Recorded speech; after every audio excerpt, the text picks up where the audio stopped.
Hello, beautiful people of the internet. How are you doing today? My name is Jackie and welcome back to my YouTube channel. Today's video is going to be another TBR game video. Scrabble picks my TBR. This time for the month of August. If you're new here, first of all, welcome. So glad you could join us. Scrabble TBR is my TBR game that I play to decide what I'm going to read each month. I spell 5 words on my Scrabble board, and those 5 words are my reading prompts for the month. I must successfully complete the prompts to collect the points for that word, and when I reach 150 points, I get to clear the board and start anew. How did I do with last month's game? Really well, actually. I ended up reading all of the books on that TBR, so I am happy with that. And I think we're in pretty good shape going into this month. I currently have 70 points, I believe.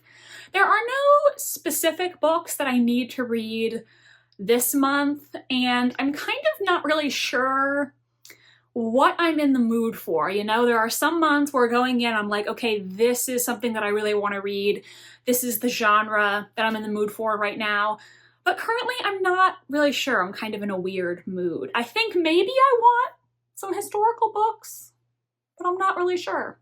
I do think that I got some really fun prompts this month. And as of this moment, I'm still debating what I'm gonna pick for one of them. So let's just throw back to Jackie from the past to see what prompt number 1 was. All right, so these are the prompts from last month.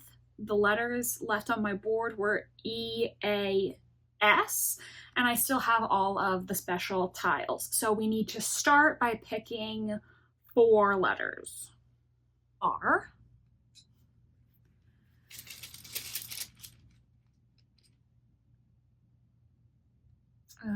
C,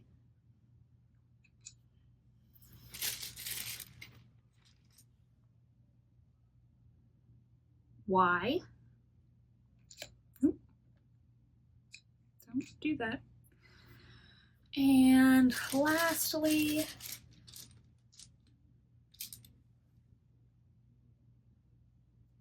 E.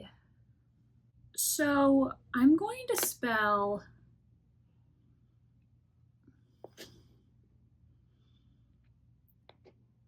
arch. To be honest, there's one book in particular that I have in mind, but basically an arch on the cover, because there's one book that I want to read and I know it has that, so that's what I'm thinking of, but honestly there might be more too. I'm not sure. The points for this, okay, so we have 2 double letters, so that's going to be, this becomes a 6, which plus 4 is 10, 12, 13 points. So the first prompt was arch, and arch on the cover. And I spelled this thinking specifically of The Social Graces by Renee Rosen, but actually looking at my TBR shelf, there were a few other books that also fit this criteria. Murder on St. Mark's Place by Victoria Thompson, Peril at the Exposition by Neve March, and The Bombay Prince by Sujata Massey. They all have an arch somewhere on the cover. I thought about choosing Peril at the Exposition, but turns out my library doesn't have that book. I thought they did because I got book 1 for the library, but no, turns out they don't actually have the sequel, and I don't know if I loved book 1 enough to go out and buy it. So I decided I was gonna go with my first instinct and read The Social Graces by Renee Rosen. The Social Graces is a Gilded Age historical fiction book that follows the rivalry between Caroline Astor, the leader of the wealthy Manhattan social scene, and Alva Vanderbilt, who has just come to New York after marrying into one of America's richest families. I want to read this book because I am on a quest to find something that just scratches that Gilded Age itch, if you will. I love the TV series, The Gilded Age, and so I want a book that is gonna give me those same vibes. I'm really hoping that this is going to be that book for me. We'll see. If you have any good Gilded Age book recs, Do let me know. I would really like to hear them. I just realized there was a random letter on the floor, so I'm going to drop that back in there. You know, every month when I'm resetting this up, I have to dump out the whole bag on my floor so that I can put back on the words from last month. So I'm sorry to that letter G, but let's pick 3 more letters. E,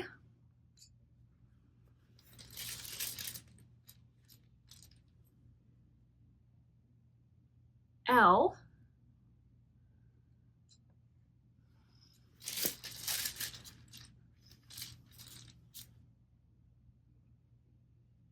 and E again. I feel like I want to switch because obviously the letter E is an important letter, but this is a lot. So let's replace 3 of them. Yes, we'll keep 1 and try to get some different vowels. Blank.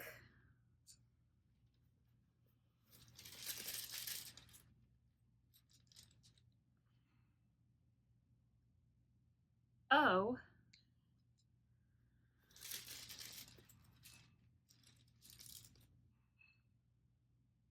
And W.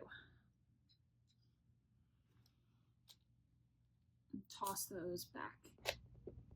Let's go with yellow, and that way we can get the double word score. Obviously this one is pretty self-explanatory.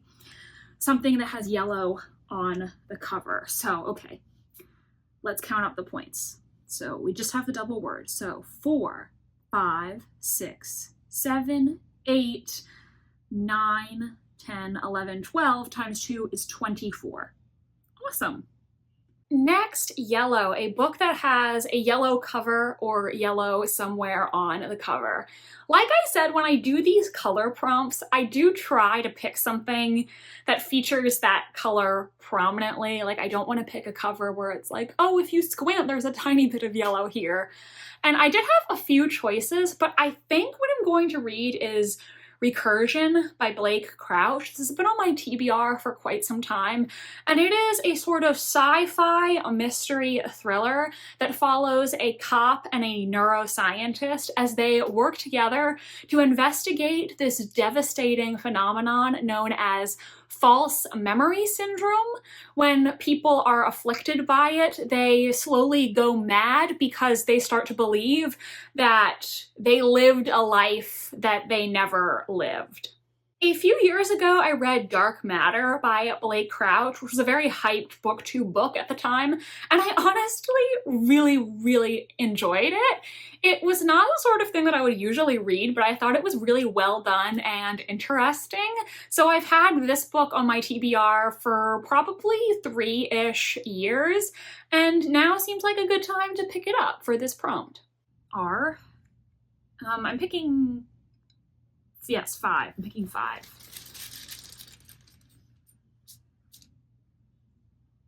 And A, it's upside down, so I have to flip it around.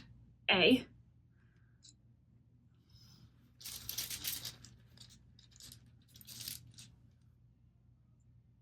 A V.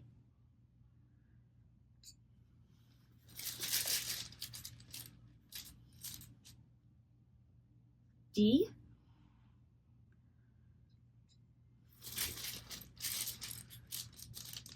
And a T. I don't know if this... Let's go with this and spell tardy. So since tardy basically just means late, my thinking is maybe a book that I feel like I'm late reading. I'm late on the bandwagon for this book. It's something that a lot of people read some time ago and I haven't gotten to it yet. All right, I think it's only the triple letter.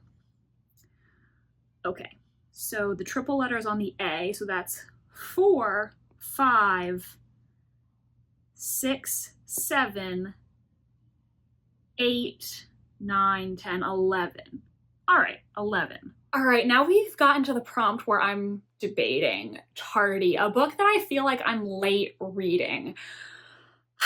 I thought about choosing Mexican Gothic by Silvia Moreno Garcia because this has been on my TBR for a very long time. I feel like everybody on BookTube has read it, except for me. I put off reading it for a long time because somebody suggested it for my office book club, but that book club fell apart and I still haven't read this book yet. But I don't know if this is really the August vibe. Maybe I should try to read this in October.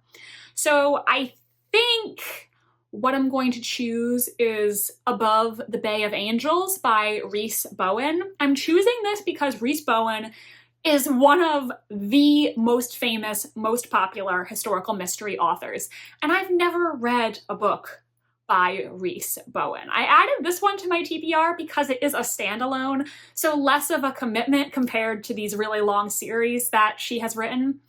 And it did sound interesting to me. It's a Victorian era historical fiction mystery. I'm not really sure if it's a true historical mystery or just a historical fiction that has a mystery plot in it. But it's following a young woman named Bella in London. She comes across a dying woman, and this dying woman presses into her hand an invitation to come into the service of Queen Victoria.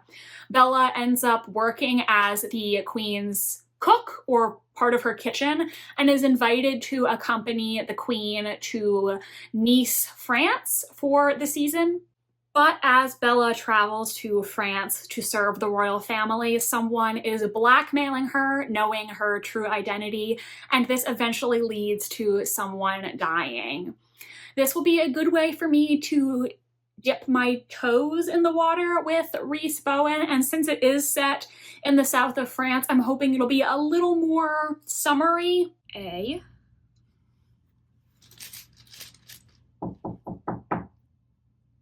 Yes?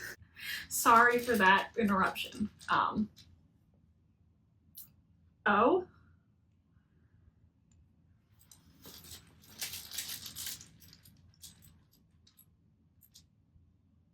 D?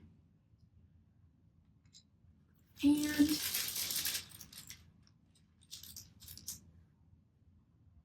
R. I'm gonna go with, you know though, actually, I was gonna go with voter, but can't we do voters? Plural?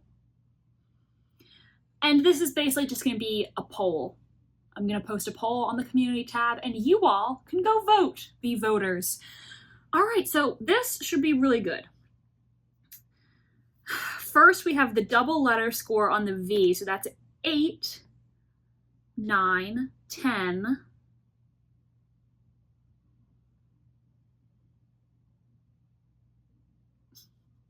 11, 12 times 3. That's, I'm not good at doing mental math. I also took that long pause because I realized I could have used this and I forgot about it. But no takebacks. It's fine. We'll just stick with what I did. All right, time for you all to vote for my next read. I'm gonna put a poll on my community tab, and I think I'm going to give you all 4 choices. So these are all books in historical mystery series that I intend to continue, and I really need to start working on all of these series because I'm reading a lot of them. Okay, first, I'm going to recycle 2 of the choices that I could have picked for Arch. Murder on St. Mark's Place by Victoria Thompson. This is the second Gaslight mystery, which follows a midwife and a police officer as they solve crimes together in turn-of-the-century New York. Then The Bombay Prince, which is part of the Perveen mystery series. She is Bombay's first female lawyer who is solving crimes, I think, in the 1920s, though I could be wrong about that. The next choice is going to be A Botanist's Guide to Flowers and Fatality. This is the second Saffron Everly mystery by Kate Kavari, and this follows a young botanist who solves crimes in 20th century London. And finally, this one is actually on my shelf, but I didn't go pull it down. The Matters at Mansfield, which is one of the Mr. and Mrs. Darcy mysteries. This is a series where Elizabeth Bennet and Mr. Darcy are married and they solve murders together. As you can probably tell, this book sees them meeting the characters from Mansfield Park and I believe having to solve a crime that takes place at the estate, Mansfield Park. So those are going to be your choices for the poll. I don't know how long I'll let the poll run. I guess I'll just give it like maybe a day or two, and then whatever's in the lead then, I'll go to the library and get that. Or take it off my shelf if you pick Matters at Mansfield, because I own that one. But yes, I need to read all my historical mystery series, and you can help me decide which one. D.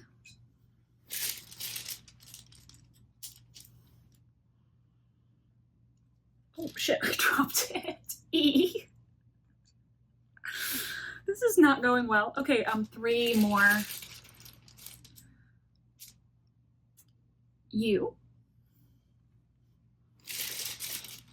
And I.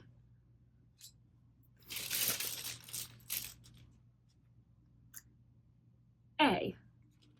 Okay, this time I'm gonna use the special blank.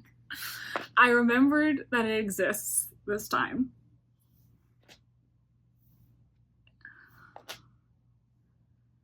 And I'm gonna spell decade. All right, so this has the double word score. I think that's it, yes. So 3, 4, this one counts for 3, so that's 7, 8, 9, 10 times 2, 20 points. All right, finally, decade. So for this one, I just Googled random decade generator, and whatever decade came up, I figured I would pick a book either from that decade or set in that decade. And you guys, I love my life because I got the 1930s. So if you don't watch my writing vlogs, you may not know that currently the book I'm working on is a historical murder mystery nicknamed Project Dagger that is set in the year 1930 and inspired by the golden age of mysteries, Agatha Christie and all her contemporaries, that sort of thing. So the fact that I got 1930s for this prompt, I just love my life because there's actually a book that I figured I should read because I might use it as a comparable title when submitting to literary agents. So obviously I should read it before then, because if I'm going to compare my book to it, I need to have actually read it. And that book is Murder at Malowin Hall by Colleen Cambridge. This is the first in her Phillida Bright mystery series, and Phillida Bright is the housekeeper, I believe, to Agatha Christie and her second husband, Max Mallowan. In this book, there is a house party going on at Malowin Hall. Somebody is murdered, and Phillida is going to solve the case using the skills that she's learned working for a very famous mystery writer. This is, I believe, set in 1930 because it says on the back, the house has the modern conveniences of 1930. So I'm thinking this could be a good comparison to my book since it's set around the same time and also has that Christie inspiration. So I'm very excited to read this at last. I love it when things work out for me. So, all right, everyone, those are going to be my prompts for this month. I am interested in these. I think there should be some interesting choices. I just said the whole outro and then realized I didn't hit record. So I'm gonna do it again, but thank you so much for watching this video today. In the comment section, do let me know, what are you planning to read this month? How are you going to close out your summer? I would really love to hear from you. And if you're still here, you don't know what to comment, but you want to show your support, why don't you comment like a beach emoji, a beach themed emoji down below? I hope you enjoyed this video today, and if you did, please give it a big thumbs up. That really does help me and my channel. Please subscribe to my channel if you want to see more from me, and my social media links are in the description if you want to follow me on Tumblr, Instagram, or be my friend on Goodreads. Thank you so much for watching this video, and I hope you have a terrific rest of your day. Bye, and I'll see you next time.